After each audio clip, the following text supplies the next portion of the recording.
Good afternoon. We've just gone live. We are just waiting for people to arrive virtually. So I want to start off by saying welcome to our Booker Bra, Damon Galgut. Yay! Vuvuzelas, if we had them. You did something for South Africa, David, and Pretoria. Thank you. Thank you. Yes, and to you too. There we go. With you, alles is all right by the house at the moment. But anyway, to the thousands or odd people who have registered for this very special webinar launch here, you must be the only remaining 1,000 people on the planet who haven't not already heard Damon Galgut speak about the promise. So welcome to the rest of you. For Damon's great sin of finding a remarkable sort of literary key to writing about the Swart family so fully and completely that they are now punishing him with live interviews because of it, because he conjured them to life and they exist. So the Swarts are putting you through this absolute purgatory.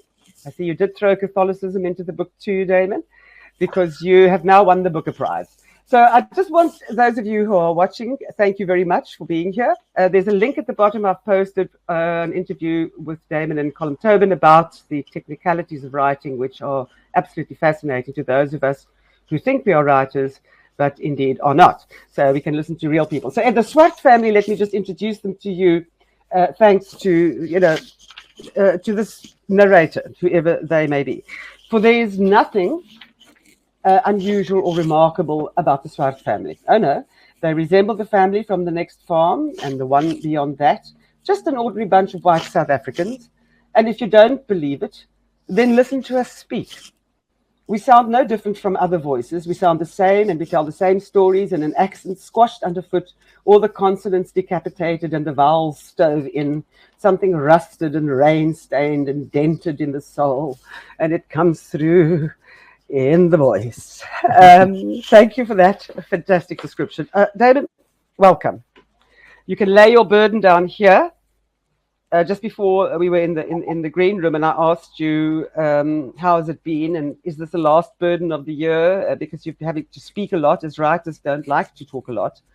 And when they win awards like this, you have to talk quite a bit. So who were you chatting to this week? Another prize winner who said it's not going to end here?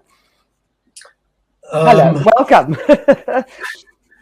Yeah, I had a conversation with Douglas Stewart, who won last year for Shaggy Bane. He was present at the event in London, and I think that was his first venturing out post-COVID kind of thing. And we didn't have time to chat very much, except he said to me, "I hope you know what's coming." And in fact, I didn't really, but I've been learning a little bit. Anyway, I got to chat to him a little while ago, and the news was not good from my point of view because, I think a fairly intense pressure gets generated and kept up for as long as you can sort of put up with it. Yeah, and I think particularly, you do enjoy your solitary existence and, conjuring these worlds that you then present to us. And so actually being confronted and faced with it constantly must be quite trying. But at the same time, you're up for a challenge. You're not somebody to stand down from a challenge. The problem is exactly what you pointed out, that everyone's kind of heard me speak already. I mean, this is the thing about the internet, right? It's out there. So yeah. What's there more to say? This is just the same conversation. So I hope we're going to have a slightly different one. Well, if we don't, you are very welcome to just press that. So what I wanted to say was with Colin Tobin, you discussed the technicalities, and people, who are really interested in the technicalities of writing and how Damon has wrestled with certain different narratives and narrative voices. Please watch that, because it's a much more intelligent conversation that I could ever hope to have. Damon, your previous books, which have also been nominated, and that this does come up, is The Good Doctor, The Imposter, and then A Strange Room and Arctic Circle. But something happens in this particular book to you as a writer. There's an untethering of what happens to you and of the narrative itself. It's very, as you say in the first part of the book, Fellini-esque, and also very Robert Altman. So, Robert Altman's camera would move in film through characters. It was something we all went, wow, when it happened. But not only does your camera move with the characters, but through them and in them, and when they're busy thinking. And it is outrageous, this key that you found. Talk us a bit through, because it's extraordinary once you see it, what freedom it has given you. And I'm going to read to the readers some of my most hilarious, fun bits from the people that meander into this text. Speak to us a bit about that change from, because you seem to like to grapple with new ways of writing or with the process of writing itself. Yeah,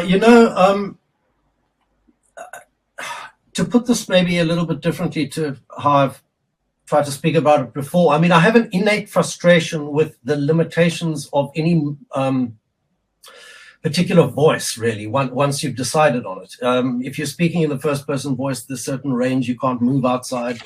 If you're going to do the third person voice, somebody's still telling the story, right? So who is it? And, that sort of edge to things is often not built into the writing. But as it's a frustration with me, I guess what happened with this voice is that I'd started writing much more, tightly and conventionally, which is to say from a single stable viewpoint, but wasn't enjoying it, wasn't feeling like, I was feeling frustrated with all the other multiple voices that couldn't enter this mode of storytelling, to put it like that. All right, but let's begin by saying that some of the story is inspired by someone we both know and someone who you've been very close to for a long time, is Martinus Basson, a playwright and an author, and he's Afrikaans. And I have friends too who are Afrikaans, who tell stories of what happens at funerals, these great big family feuds that go on for years, the drunkenness and everything else. And is that something you heard and it landed at some point and it started to bubble, because that's exactly what the book is. Martinus and I were hanging out one day. We had a sort of a boozy lunch, and he's, as you know, a very, very funny man. He has a very particular kind of dark take on things.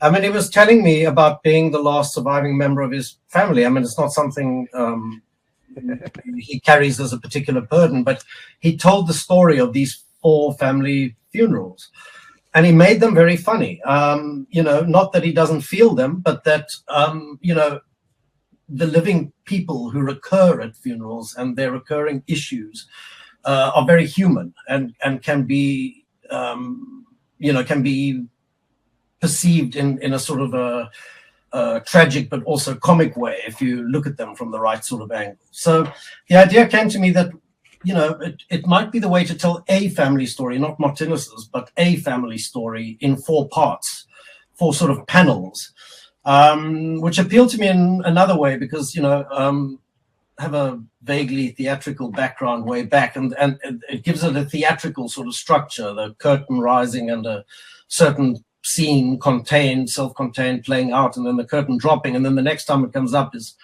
10 years later and a great deal has changed, and you feel the changes without having them explained and so on. So I thought it would be an unusual approach to telling a story, which I like. The voice came after that in the sense that I had to break off from as I say, quite a conventional beginning to that, to write a couple of drafts of a film script. And the writing of the film script, while in itself was not necessarily that fulfilling an experience, when I came back to the book, I was still in the mindset of film. And exactly what you're saying, it's interesting you picked on Robert Altman. Somebody else said Fellini, and the book carries an epigraph by Fellini, but it was Joan Hambidge, in fact. She said that she liked the introduction of Fellini because with Fellini, you have to feel that the camera is also a character. So in a certain sense, yes, the narrator here started to function like a camera and like another character in the book at the same time. Okay, I think this is a good moment where I can actually introduce one such person for the audience here. And I have really got choice characters who wander in and out. They, are people who work in crematoria and other places. They're cops. There are lots of them. They make an appearance. This one's Bob. So Bob's a street person. Fuck off, the policeman says. Well, I'll lock you up again. He fucks off with a slight spring in his step. Not a terrible night in the annals of bad nights, and Bob could tell a tale or two on that subject. Oh yes, he has a long walk ahead of him, back to the church that he regards as his home. But there's no reason to accompany him, and come to think of it, there never was. Why is he obscuring our view? This unwashed, raggedy man demanding sympathy using a name that doesn't belong to him. How did he waste our time with his stories? He's very insistent on being noticed. How self-centered of him. What an egotist he is. Pay him no further mind. Best to leave him midway on his journey. Let's say he goes up a quiet suburban street, past a quiet suburban house, on which it would be easy to miss a small brass placard advertising the services of a psychotherapist within. And then, of course, we go, and there is the psychotherapist within. So that's one of the characters who wanders in to the narrative here, which is just so wonderfully distracting and marvelous at the same time because it situates us in this place. All right, so you decide, but it must have been a moment, like an aha moment, because when you read the book, if you're interested as a reader and as a writer in technicalities, you go, but like, yeah, of course. It's that thing we all have been waiting to do, that key we've all been waiting to find, perhaps in a narrative voice, writing-wise, that can do it so much from the inside and the outside. So how do you then go about accomplishing this, in a sense, the process of that? So the 4 panels which take us to different era in South Africa, set in this country. Yeah, well, I already had that framework worked out, the architecture of the book, but the voice you just had to implement. So there's no way to write a book except to write it, and I felt from the moment that I'd found this, mobile narrative voice that could bounce around from one point of view to another so fast. I felt sort of liberated. It felt in tune with my own thinking, if I can put it that way, and it took on a kind of a natural flow. But at the same time, it's cause for insecurity because it's not the way you usually tell a story. I mean, you're not meant to do that. And in fact, you can't do it. You can't move at that speed without drawing attention to the fact that you're doing it. In other words, yes. The narrator immediately intrudes. So I thought, rather than try and conceal this narrator, let's bolster their presence a little by, drawing attention to the fact that there's, an artificial narration going on here. So having little Freudian slips or self-corrections or, what it totally does is explodes. It's almost what is it? Quantum physics of writing in a way. That's what it feels like to me, because from the moment I slipped into the narrative where it began, I kind of almost felt that, like this third-person narrator, omnipotent narrator, I was moving through the skin of all these characters. So it's an extraordinary thing that you've captured there. What's interesting too, I like very much, is that you've thrown in sort of interesting weighty. You've got Calvinism, Judaism, and then at a certain point, of course, one must throw in Catholicism because it lends itself to confessions, and it lends itself to priests. So at what stage do those decisions get made around the choices of the characters' backgrounds? Because these do drive the plot very much so emotionally and intellectually in many ways, and politically. Well, there's another level on which you've got to make this work, right? Which is not to let it become boring. So if you're using four funerals, you don't really want to repeat, the same service or the same minister. So just from the point of view of distracting or entertaining your reader, it made sense to try and, get 4 different sorts of funerals. And then, of course, that opens the door to saying things about what people believe, or, you could indeed tie a sort of Calvinist mindset to apartheid time, which, of course, made sense back then. And, as you would know, Cape Town right now in particular, but maybe a lot more of South Africa, has a kind of a new age mindset. There's a whole other vibe going on.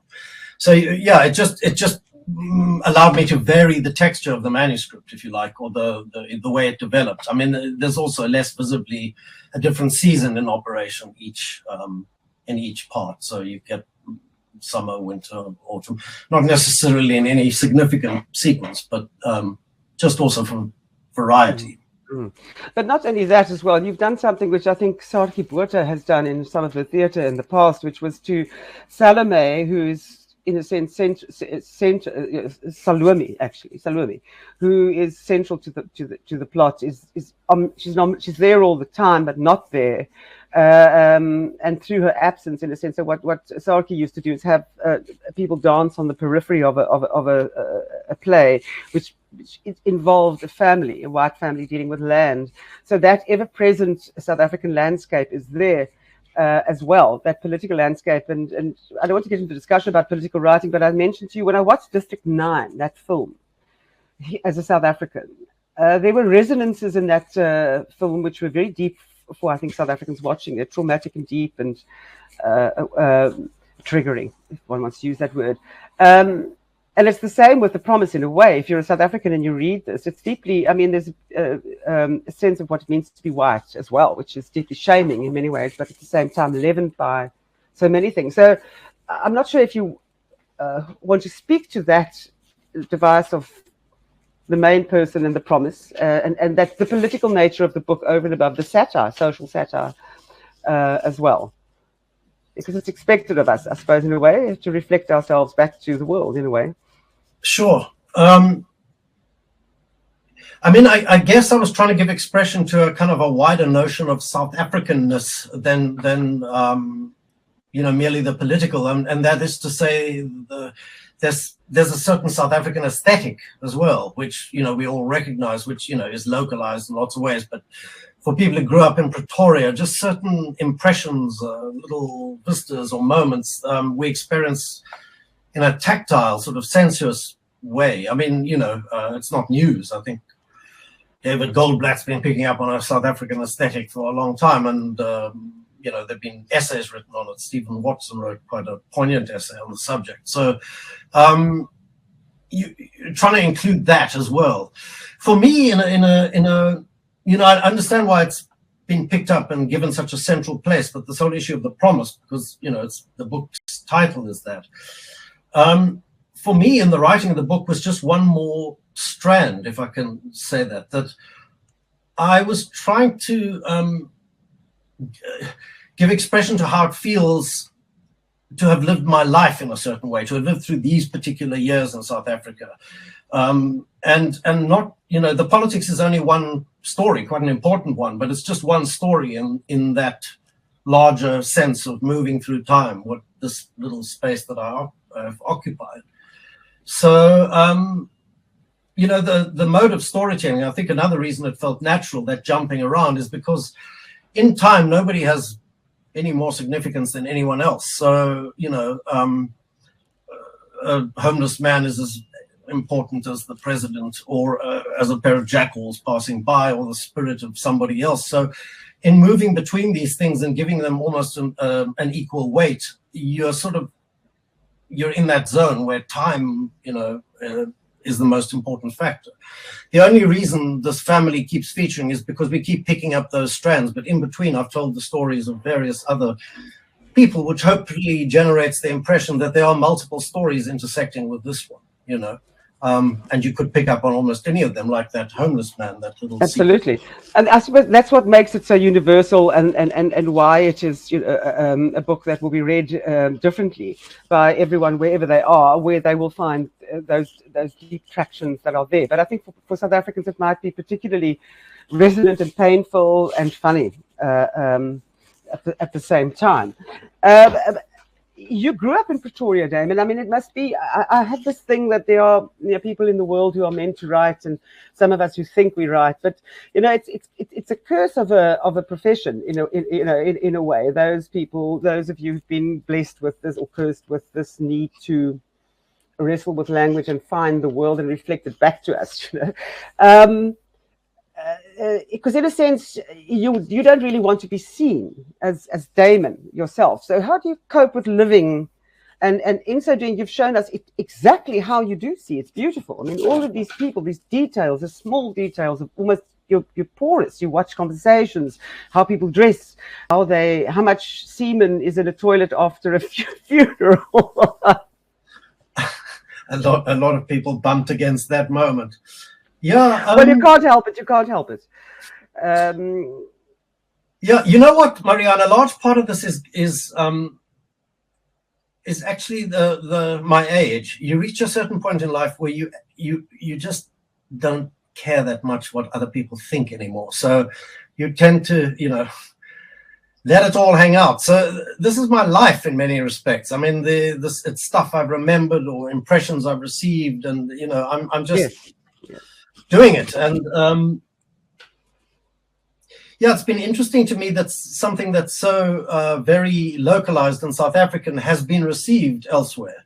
So something's carried over, I guess. But of course, it was always a danger with this that it would be too localized, too South African. Well, the thought process is, I think that some of the characters end up with quite atavistic notions that propel them through life. Which, as if you look at the world right now and societies like the United States, these are people who exist everywhere. These same tensions exist in all families. The pretenses exist, the acceptances of political systems, the loss of dreams. I mean, the dissolution of Anton as a victim of apartheid at the same time of something else. I mean, there's a lot of depth to that, and all the while, Salome and Lucas are there, and it's very much kind of that's the zeitgeist. And I think in the United States, people are building Oranias, So I think this transcends. Once again, South Africa sets the scene, I suppose, for something. Yes. I think there's so much happening here in terms of the clash of diversities and pain and history. My European friends always, even though they live on a genocidal continent, often seem to be caught up, not aware of that, while we are. So I've just loved South Africans today with the vaccine stuff. Just telling England to bugger off. Can I just read? Another little bit. I mean, people, if you have questions, you'll understand why this is a long, rambling conversation with Damon, because the book lends itself to that. Believe me, it's absolutely, it does. I want to read to you about a Catholic priest who hears a confession from one of the characters, and makes a decision. I'm not going to tell you what, but he has to now live with his decision. Timothy Batty, the father, he says, "The man has a point," thinks Timothy Batty, as he finally retreats down the passage. "You have to know the truth before you can submit to it. But of course, the truth might kill you. The conversation has so upset the priest that he only just makes it to the toilet in time. Nobody's favorite activity, presumably, but much more trying when the bowels are turbulent. Odd that people ever speak about their emotions, considering it's an everyday event. The brain would like to deny it, despite the fundamental truths being uttered down below. No character in a novel ever does what he's doing now. That is, pulls his buttocks apart, the better to blurt out his distress. One way to be sure you're not a fiction. Did Jesus ever sit at stool? I wonder, did he have an anus? Not according to the good book, though you can't eat multiple loaves and fishes without consequences at the other end. But shame on you, Timothy. These thoughts are blasphemous. How so? I don't know. But they definitely are. I mean, the delight of this tormented priest. No one's ever picked up on this particular passage, but... Well, let's talk about the humor in the book. Why haven't they picked up on it? For God's sake, Damon, this is just... Well, some people have, I mean, in fairness. What's more astonishing to me, anyway, is that so many people haven't. I mean, I have a line elsewhere in Anton's sort of failed novel. He makes a marginal yes. where he says that South Africans are tone deaf to irony. It's been a bit of a discovery to find out, not only South Africans. I mean, if you can't pick up irony, then I suppose the humor channel is, it's switched off here. But yes. Well, it eases the pain. That's the sense for me, the power of this humor. Zapiro does it, Peter Dirk Ace has done it, other comedians do it, which is this, what you're doing is taking in the world, chewing it up and spitting it out in a way, and you take away the fear and the shame of much of what people feel and think. And you show people that there's this universal kind of grubby greediness that has, permeated the world's, ether in some way. So the book is extraordinary in that. I mean, if anybody has questions for our Booker Prize winner, Vuvuzela Blower, Hi from Lucerne in Switzerland. Thank you for this gift, say people. Afternoon from Dimbaza in the Eastern Cape. Hi, Enoch. Welcome for joining. Wilminberger. There's so many people here, Damon. The love is about as good as it is for Charlize Tron when she comes back here and speaks Afrikaans to us a little bit. I mean, it's love. I mean, do you feel the love from South Africans? And is it different from when before you won? I mean, is it kind of, well, people have been been incredibly warm and supportive. I mean, I've heard from people from way back, people I once had a conversation with in an elevator kind of thing. Yeah, I do. I guess it's not. I guess South Africans are generally gloomy, so anything that feels like good news has an extra glow to it at the moment. But of course, it's very nice to feel that you might have given a glow here and there. I don't know what to say about that. It's obviously I'm not used to this kind of attention, and that's requiring some adjustment on my part. It's not what comes next. Vivian Lewin here says, it would be good to hear more from Damon and less from Marianne. She's terrific, but talking too much. Vivian, you're welcome to take over.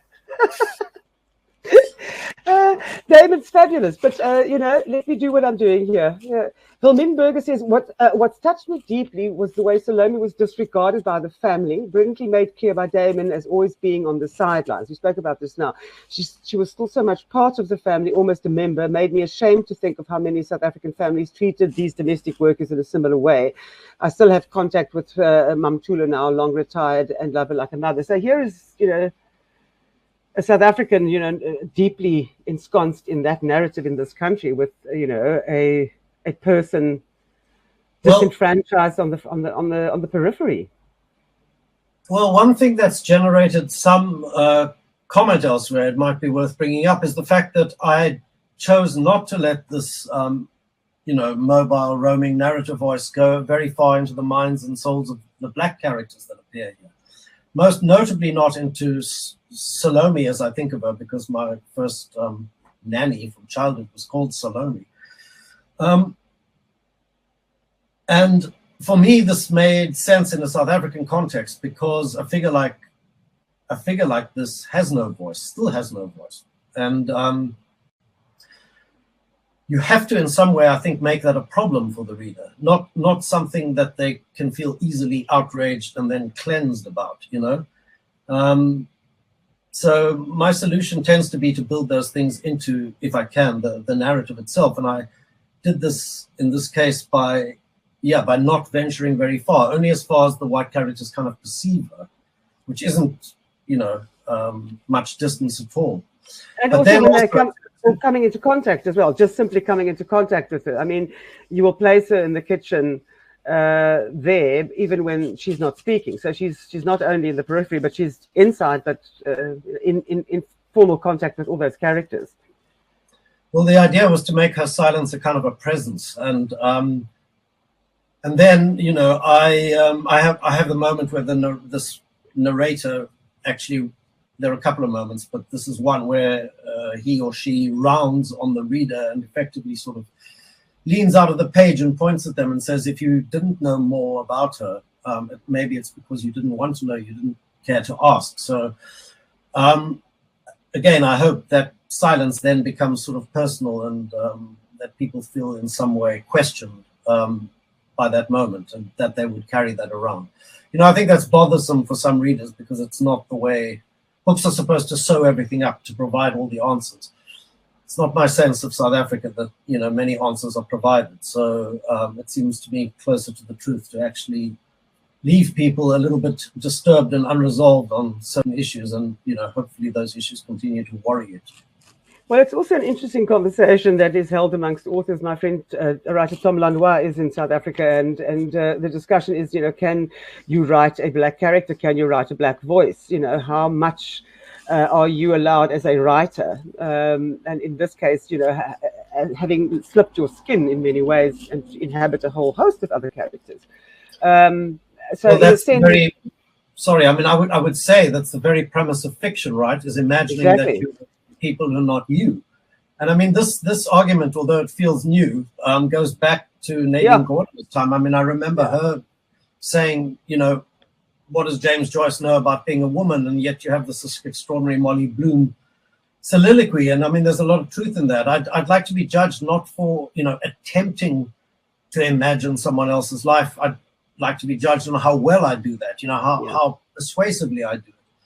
Well, in this case, persuasively so by making her present in her absence in a way that she permeates the entire text, you know, which is an entry point into, if you want to, I suppose, speak about a white gaze, it is a conscious one. It is you can't help the color of the skin you're in, but you are very, very aware of it in a way that some authors, other writers might not be in other countries where white people are not a minority, which is quite interesting. David, your own experiences in the army, do those feed in some way into the Anton character? You work on scripted, so it's not an experience you're not familiar with in a sense. And did that leave remnants of something? Well, it's something that's cropped up, you know, in my writing before, and it sort of perplexes me a bit that it's not more of a thread in South African fiction generally. I mean, if you think about how much Vietnam got treated in the American psyche through films and books and, you know, endless debate, how little in relation to that the South African border war, and then, you know, which carried over into the townships, how little that experience has really been processed from the point of view of the white conscripts. I mean, people I was at school with who found themselves in these existential situations, shooting at people and having people shoot at them, and they essentially carry this kind of semi-sociopathic behavior around with you in this unresolved way. One small contribution to South Africa's general sense of rage and, you know, potential violence all the time, it seems to me. Anyway, but my military time, I did have it, but I spent most of it in an office in Pretoria. You know, the closest I came to violence, which was admittedly pretty close, was the ANC car bomb in Pretoria. I forget the year, 70-something, wasn't it? Yeah. 80-something, yeah. Outside Air Force headquarters, and I sort of came down and walked past the car and up the block, and this thing went off behind, and there was that awful thing of recognizing that was meant for you and people like you, essentially. Very personal South African moment. But yeah, for the rest, it was office bound. But yeah, the military was a whole other mindset, and a lot of us went through it. A whole other logic, a whole other world. And even for people who weren't plugged into the, you know, the more traumatic historical side of it, it was a zone that we sort of passed through. So in that sense, it sort of fed my thing with Anton and what happened, but I never had that experience. But I don't think you can leave a war and not have it settle somewhere. As you say, it hasn't been dealt with. Since Paul Erasmus, the apartheid killer operative, Kufut, you know, and other spaces, security branch, has written his memoir and he's died. And if you read what happened, you understand that this issue that you've, in a sense, touched upon in the book is a big issue in this country about the rage. There's a question that I'm going to ask you related to another question here, which there's a lovely sort of Afrikaner kitsch in the book as well, which I absolutely adore. And if you've grown up in Pretoria, one has a lifelong affinity for it. Or you talk about the business. Lionel Krauser says, "I love the father behind the glass enclosure in the snake house." Remember, this was a stunt perfected at Halfway House Snake Park. So also that, you know, the snake park. In a sense, from a farm to a snake park. Tell us a bit about that construct of the snake park, and there's something biblical about it, I suppose, as well. Well, tell us what it's called. Well, the setting that I'd envisaged, although it's sort of more of a transplant from a family farm we used to spend time on at Muldersdrift, I'd sort of set in the direction of Hartebeespoort Dam and that snake park, which was a feature of childhood in Pretoria. A lot of us went there, but a very specific memory also, someone in our school whose father worked there had been, I think, trying to break a record of some sort by sitting amongst poisonous serpents and got bitten. And I remember this boy being taken out of class. It was a sort of a traumatic childhood moment. So anyway, it gave me the idea for the demise of one of the characters. That's fantastic. I mean, do you sort of vividly remember that day in Pretoria? I mean, is it a visual memory of that afternoon? It must have lodged deeply. You know, you've got little drawers. As I say, all of that stuff in a sort of sensual Lovely. way you take in. I mean, there was a bit of exorcism going on, I think. But it's lovely. I mean, because Scaly City is the name of the theme park, and we know that is what it will be called in South Africa. We know that. We know this. Gerard van Tonder has said, many congratulations on your Booker Prize. Well deserved. I have two questions for Damon. It was ultimately hard to feel sympathy for any character with the obvious exception of Salome and possibly Amor. Did the characters become less likable as the book was written, or did you feel this from the beginning? Having enjoyed listening to the audible version of the book, the reader was very good with voices and accents. And I was wondering whether you had any input in the choice of the reader. So there's two questions. Yeah, you know, if you think about some of the series that are on now, like Succession, there is a certain artistry to creating a group of deplorable people and yet making the story compelling. So I kind of like the challenge in that, but you know, that's a slightly flippant answer. On a deeper level, I mistrust and dislike stories that, again, as I said earlier, that resolve the world too neatly morally, but that also present the world in a kind of, you know, with a fake moral yin-yang thing, that there are evil people and good people, and that evil people will, you know, as part of the literary project, they need to be punished and the good people must be rewarded. I mean, I know storytelling works off these tropes, but I also think if you want to depict the real world more accurately, you have to work against them. So where I did feel the book needed some sort of moral center amongst the white cast was Amor, but even so, I didn't feel I could make her too unequivocally saintly. It just doesn't chime with reality. So yeah, she's a little bit opaque and a little bit mysterious, and maybe damaged from, you know, what happens to her as a kid, the lightning strike. But I wanted to leave even her sort of moral resolve open to question. Also, the fact that she takes so very long to implement it.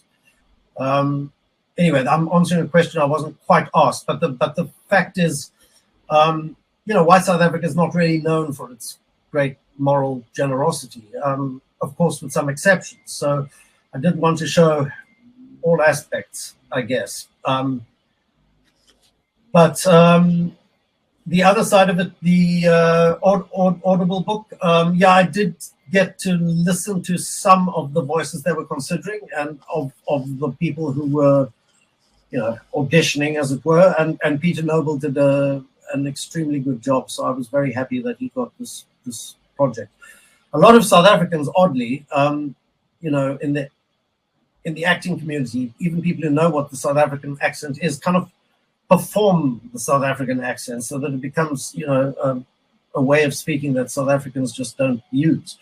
I think Peter was natural, just spoke the way we do. Yeah, and that's, I mean, there's a more from Alan Schultz. He says, such a great book, reminded me of youthful Pretoria December holidays with my grandparents, almost a Forrest Gump narrative, in that we experienced so many events in South Africa, example, state of emergency, apartheid, 1995, TRC, and all sorts of things, load shedding. So very much the text, once again, you know, as I said earlier, for me as a South African, is deeply connected here, but yet spreads outward and doesn't have borders. Pretoria reads you loud and clear is another message there.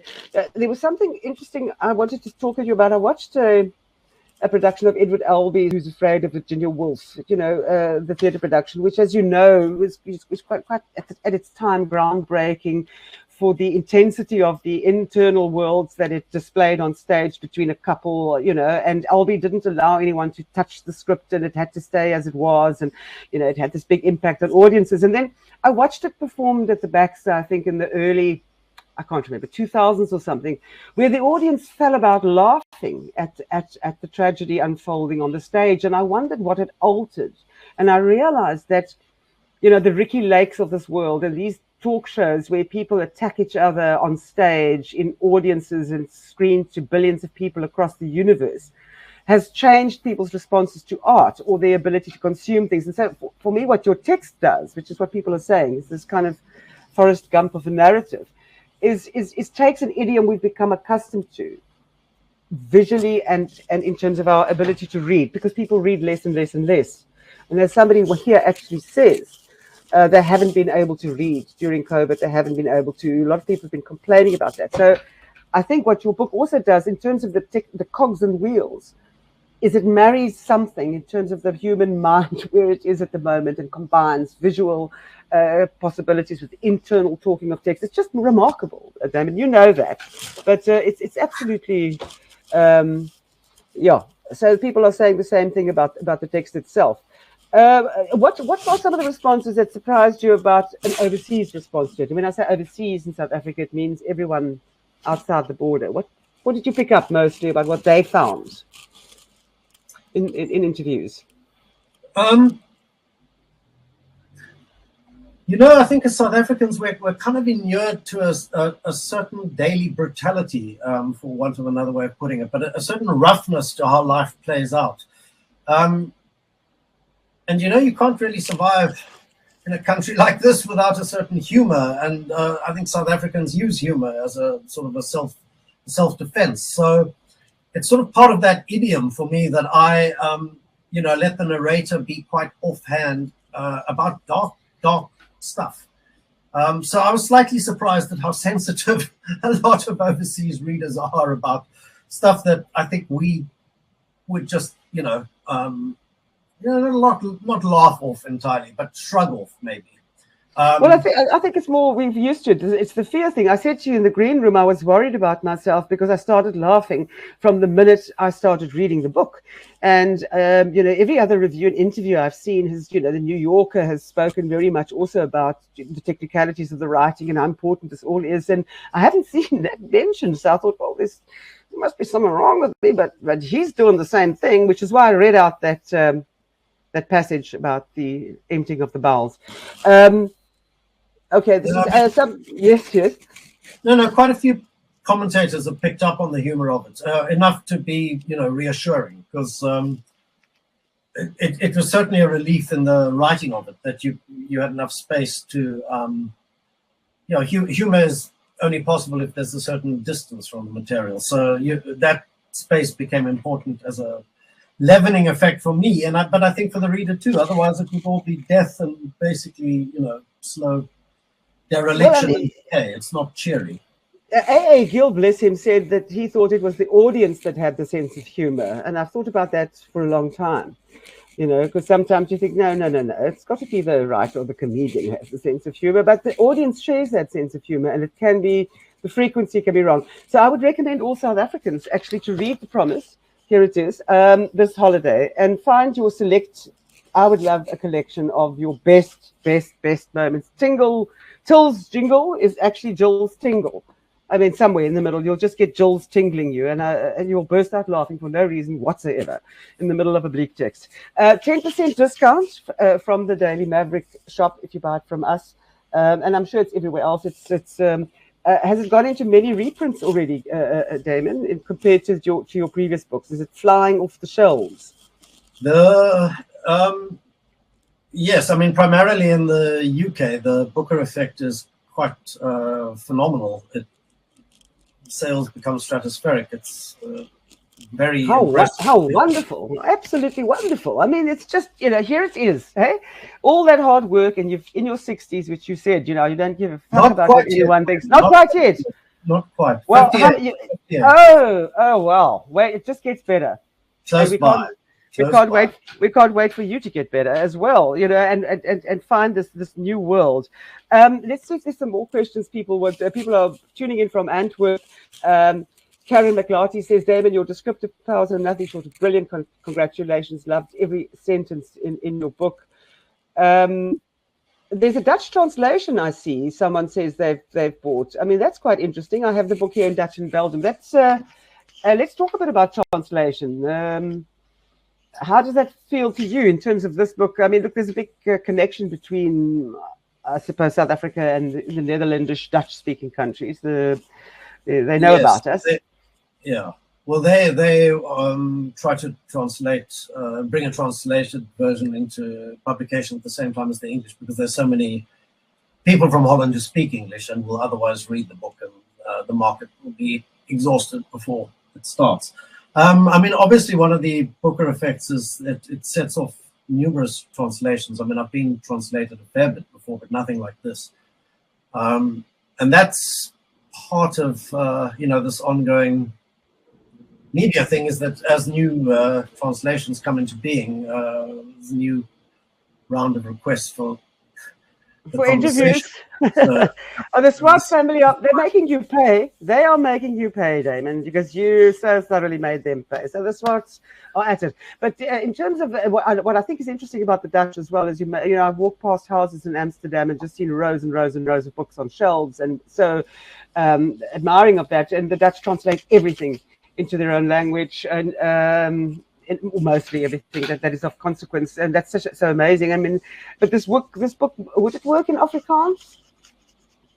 Apparently, just market-wise, it doesn't work to translate an English book into Afrikaans. It might work in the other direction, but really, that's interesting. That's what I've been told. Yeah, a lot of Afrikaans readers are quite fluent in English and are happy to read in English. So I felt very well supported by Afrikaans readers and Afrikaans media in this country. It took quite a long time for the English media really to even review this book. I mean, it had to be on the Booker list before it got noticed in lots of respects.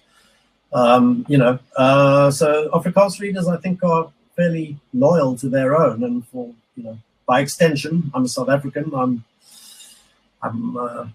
part of it. I mean, it's a generalization, obviously, but I think that for a lot of English media, you have to be validated by the mother country, as it were, by Europe or Britain in particular, before you can be taken totally seriously here. And then put on the red list because they think that we kind of had a problem with her, but it just reveals the the feeling towards us. So you are going to be the books don't come in writing cycles. Each writer, I know, sort of, my friend Tom at the moment is I suppose hostage to his own talent.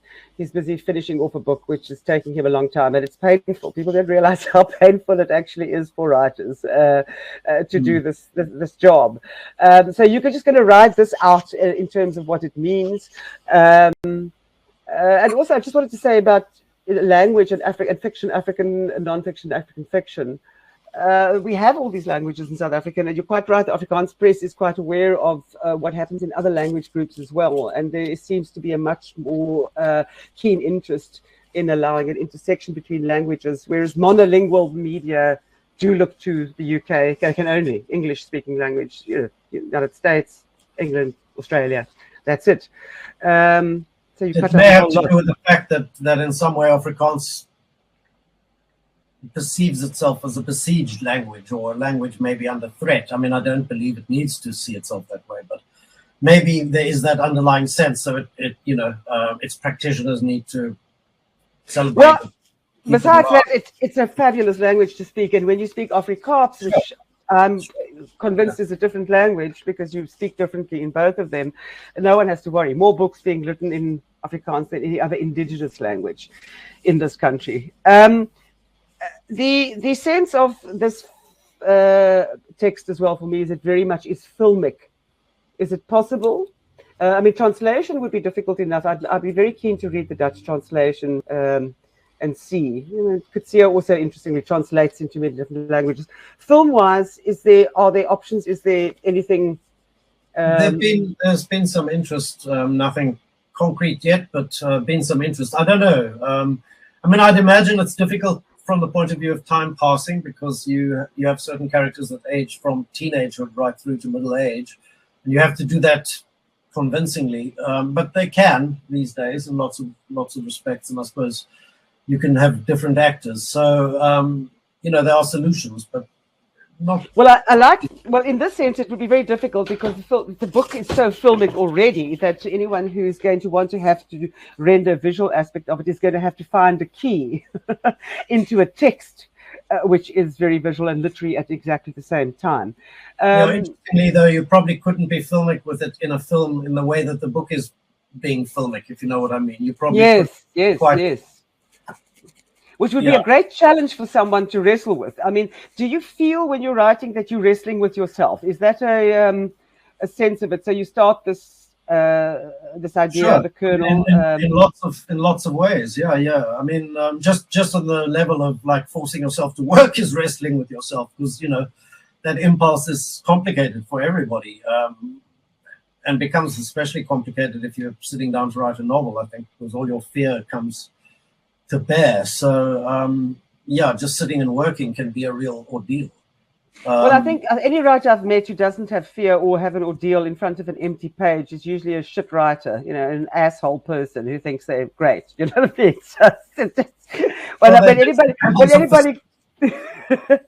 When anybody complains about the pain, then I say, well, it's what it's all about.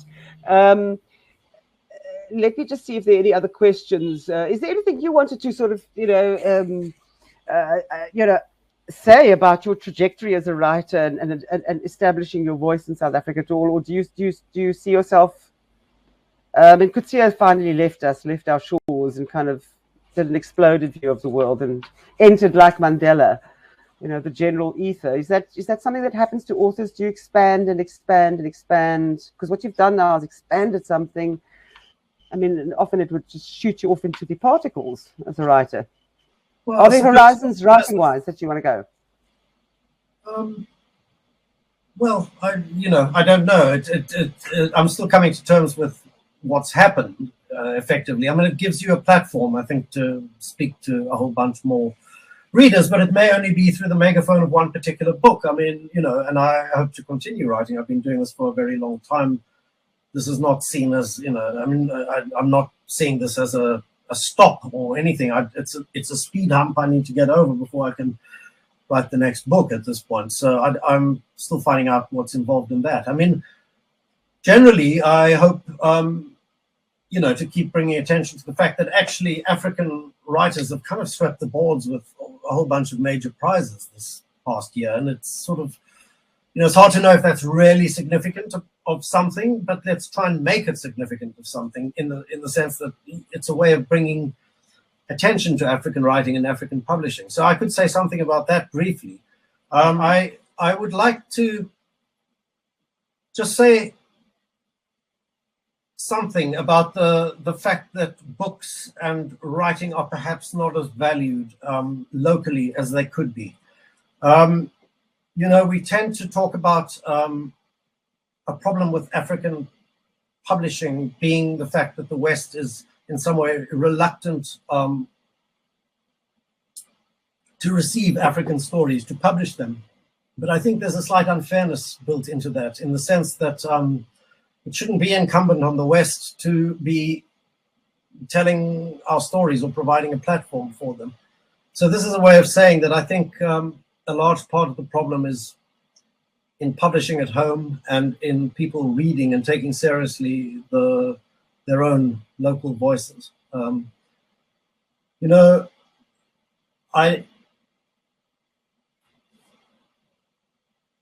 I know that various publishers have been begging government for a long time here to reduce tax, value-added tax on books, or remove it.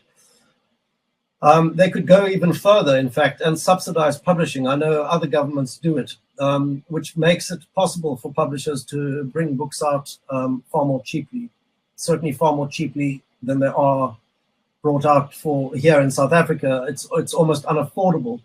And certainly if you're somebody from a lower income stream, you are not going to be able to buy books at the prices that they're offered for here. If you want to build a literary community, which is to say a community that values books and the telling of stories, enough to actually, drive people to commit to the many, many hours you need to invest in order to become good at this.